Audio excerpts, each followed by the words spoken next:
Hey, good morning, Baker Investment students. It is Sunday, December 11th, and I hope everyone is having a great week.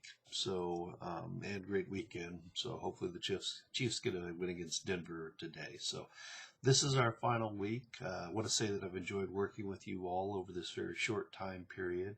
I think overall we've experienced some positive gains in the market since we've been kind of tracking our portfolio stocks.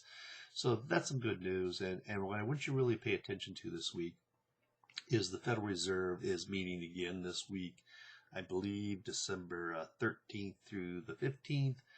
And this is where they'll make decisions about interest rates. So the market right now is anticipating that they're going to raise another 50 basis points.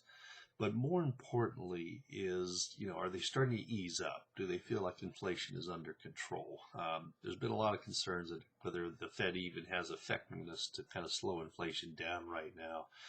But we'll just wait and see. But if the Fed gets to the point that they say, hey, we feel inflation is under control, we probably should see a sharp rise in the stock market returns. So hopefully the year 2023 will be a good year, but there's still the potential for recession. So there's just a lot of unknowns, and a lot of CEOs are unsure about what the future looks like. So hopefully it's all for good, and maybe the conflict in Russia will get resolved. But unfortunately, I think that's going to be around for a long, long time. So with this week, just some reminders about what you have to do. Obviously, your last homework assignment, you have your final exam, and then you have your investor manager project. Like again, I say, what you want to do for this paper is just address the prompts and just make sure you follow APA.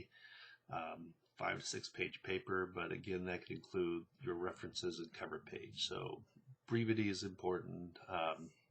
Don't think about this or sweat this too much. Just address the prompts. And I always kind of like to say, let your references and sources help write and develop your paper.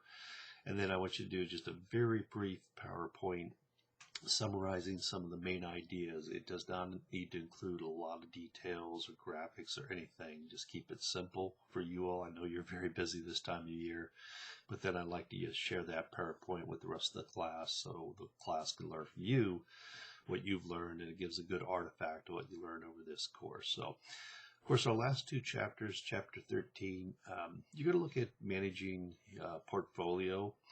And a lot of it just depends on where you are in your stages of life.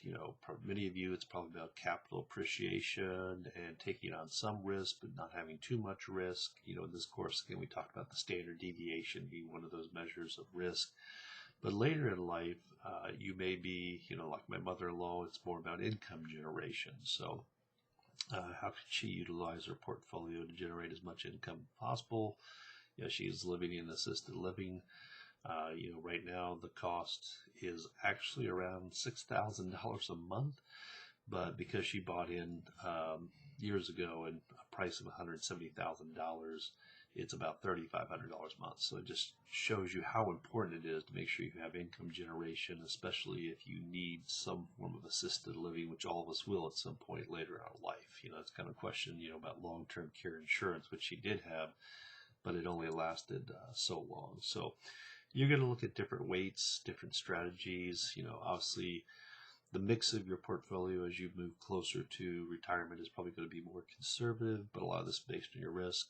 And you'll notice the textbook also mentioned kind of the importance of having some mix of international stocks to not diversify your portfolio and not just be exposed to the United States. But of course, investing in international stocks or in overseas investments that are also diversified too. So make sure you're just picking the right ones. So with that, again, you're going to look at some measures. You'll look at some like the Sharp measure that kind of looks at your portfolio return over a risk-free rate to the standard deviation. So there'll be a little bit of technical reading in this chapter. And the last chapter, chapter 14, is dealing with the options. I do find options very interesting and fascinating. Probably for most of you, for an individual portfolio perspective, probably won't be engaging in any types of options trading. You might be. Generally, this is more for, say, corporate America, but it's good to understand how these work, or how even within a mutual fund that you own, some of the managers might use options to hedge. Basically, if you don't have an underlying asset, really just what you're doing is speculating and gambling. So you got to be really careful about being in the options market as an investment, because there are pretty significant premiums to buy in options. An option is essentially a right to buy or sell some other type of asset at a given strike price. So if you have a call option, that gives you the right to buy something, and a put option is the right to sell something. So I always like to use the example of the farmer and him having or she having that underlying asset of wheat, and you're worried about what the price of wheat is going to be, say, 3 months from now. Well, what you're going to do as a farmer is you're going to go out there and do a put option, say the right to sell a bushel of wheat at, say, $7 3 months from now. So 3 months from now, if the going price of wheat is only $6, you're definitely going to exercise that. But if it's at $8, you're not going to exercise that option, and the option expires and it's no longer in the money, but you protected yourself. So it's really about a hedging tool, and from using it from a portfolio perspective, the idea, like say, you can put it against some other underlying security or asset, the right to sell a stock at a certain price in the future. Or if you're concerned the other effort, the right to buy a stock at a particular price, but more so, probably the right to sell to try to protect your portfolio. Your concern is that the stock price would drop too much. So again, it is definitely something that can be used, but there is a cost associated with it. So there are options underwriters that write these things, hoping that you are not going to exercise this option. So obviously they're trying to make money from it, but there are some that are going to have to pay out. It's just like when we buy car insurance or home insurance, there's going to be some claims, and for many of us in our lifetime, we may never be in an accident, but we're paying car insurance, but you have to have it, so it's one way that you can hedge. So, well, that is pretty much it for this week. So again, I will say that for this past week, the week 6, I'll try to get everything graded by Wednesday. With the papers, it will take a little bit longer. So do make sure to get everything wrapped up for week 6 and stay on top of everything for week 7.